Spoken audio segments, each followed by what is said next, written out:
सब नशा बॉर्डर का जिला होने के नाते हम लोगों की कई चुनौतियां हैं। उनमें से एक बड़ी चुनौती है कि जो चूंकि 2016 से बिहार में शराबबंदी है और मादक पदार्थों के विरुद्ध भी भारत सरकार, राज्य सरकार सभी का अभियान लगातार चलता रहता है।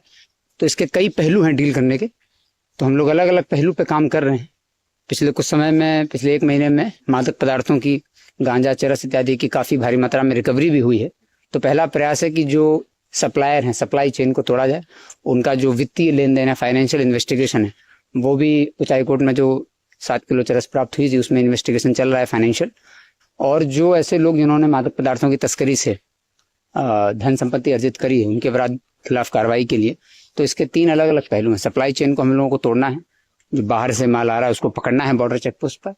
जो लोकल लोग हैं, जो व्यापारी हैं, जो शराब तस्करी के और मादक पदार्थों की तस्करी में शामिल हैं, उनकी भी सूची बनाई गई है, उन पर भी लगातार कार्रवाइयां हो रही हैं। बट इसका तीसरा भी एक बहुत बड़ा पहलू है कि डिमांड ही नहीं होना चाहिए।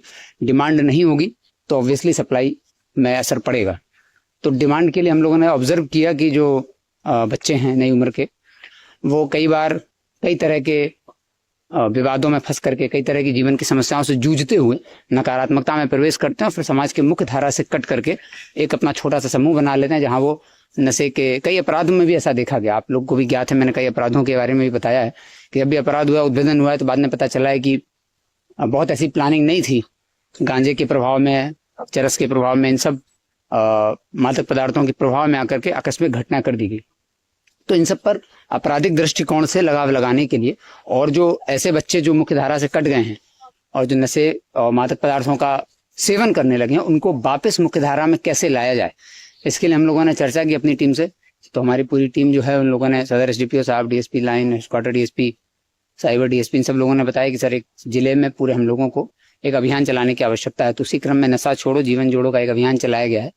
इसमें हम लोग प्रत्येक माह शुरू कर रहे हैं शहर भर में, जिले भर में। तो गोपालगंज जिले के जो लोग हैं, उन सभी को मैं आज बहुत हार्दिक धन्यवाद देना चाहता हूं कि अधिक से अधिक संख्या में लोग आए पुलिस लाइन में। और हम लोगों ने पहली बार ये 8 किलोमीटर का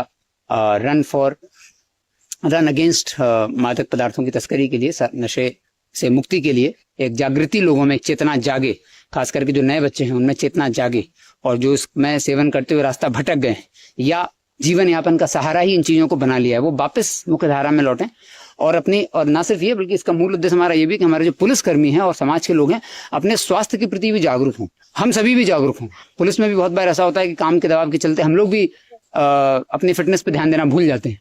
तो इसके कई पहलू हैं, उनमें से एक पहलू नशे के पदार्थों के विरुद्ध है और दूसरा स्वयं के स्वास्थ्य को सुधारना भी है, और जिले में एक चेतना जगाना भी है ताकि लोगों के अंदर चेतना जागे।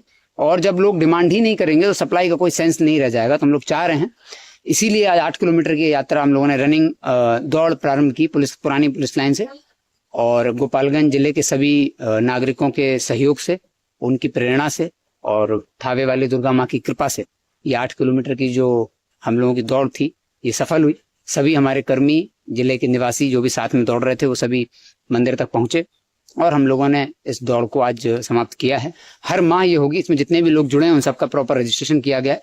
उन सबको हमने आग्रह किया है हम लोगों ने कि अगले माह से वो लोग अपने साथ 5-5 लोगों को और लेकर के आए, और वो लोग ऐसे आए जिनका बैकग्राउंड ऐसा रहा है कि वो कभी मादक पदार्थों के सेवन में, नशे के सेवन में होने की वजह से जेल वगैरह गए हुए हैं, उनको मुख्य धारा में लौटाने का हम लोगों का काम है। और जो स्कूल में बच्चे पढ़ रहे हैं, कोचिंग में जा रहे हैं, कई ऐसी घटनाएं होती हैं कि जो बच्चे खास करके 14 साल से लेकर के और 30 साल की उम्र तक के बच्चे जो होते हैं, वो कैरियर के प्रेशर से जूझ रहे होते हैं, नौकरी के तनाव से जूझ रहे होते हैं, पढ़ाई की दबाव से जूझ रहे होते हैं, माता पिता के दबाव से जूझ रहे होते हैं। तो कई बार वो ऐसे रास्तों पर गलत संगति में चले जाते हैं। तो हम लोग उन्हें आह्वान कर रहे हैं कि हम वो संगति, वो इस टीम की संगति रखें, यहाँ पर आए। हम लोग धीरे धीरे इसको हफ्ते में एक बार करेंगे ताकि रेगुलर उनकी फिटनेस भी इंप्रूव करे और उनमें एक सकारात्मकता का संचार हो। और हम सभी में भी, स्वयं में, हमारी पूरी पुलिस टीम में भी, पुलिस कार्यालय की, पुलिस लाइन के जितने लोग हैं जो हफ्ते भर लगातार मेहनत करते हैं, उनके अंदर भी एक सकारात्मकता का संचार हो, स्वयं के अंदर इतना आत्मबल आए, आत्मविश्वास आए कि जब हम 8 किलोमीटर की दौड़ कर सकते हैं बिना, मुझे लग रहा है जितने लोग भी आज दौड़े हैं इनमें से कईयों ने सालों से मेहनत नहीं की है, सालों से प्रैक्टिस नहीं की थी, लेकिन सभी ने दौड़ करके, किसी ने वॉक कर करके, लेकिन समहाउ और एनी हाउ अपनी अपनी रनिंग को, दौड़ को समाप्त किया है और हम लोग आज यहाँ पर पहुंच गए। ये अभियान लगातार जारी रहेगा। हम लोग का उद्देश्य है कि गोपालगंज जिला ना सिर्फ शराब मुक्त बल्कि खास करके जो सूखा नशा बढ़ रहा है पूरे जिले में, हर जगह बढ़ रहा है, क्योंकि इस पर लगाम लगाना जरूरी है। इस पर हम लोग काम करेंगे, काम कर भी रहे हैं। पिछले 1 महीने में काफी रिकवरियां हुई हैं, लेकिन सिर्फ एक पहलू इसका नहीं है। इसका दूसरा पहलू जो है वो डिमांड को कम करना है। तो हम लोग डिमांड पर कम करने के लिए काम कर रहे हैं, और ऐसे लोगों को भी चिन्हित किया गया है, उनकी प्रॉपर्टी भी आइडेंटिफाई की जा रही है, उन पर भी कानूनी कार्रवाई की जाएगी। Thank you. धन्यवाद सर।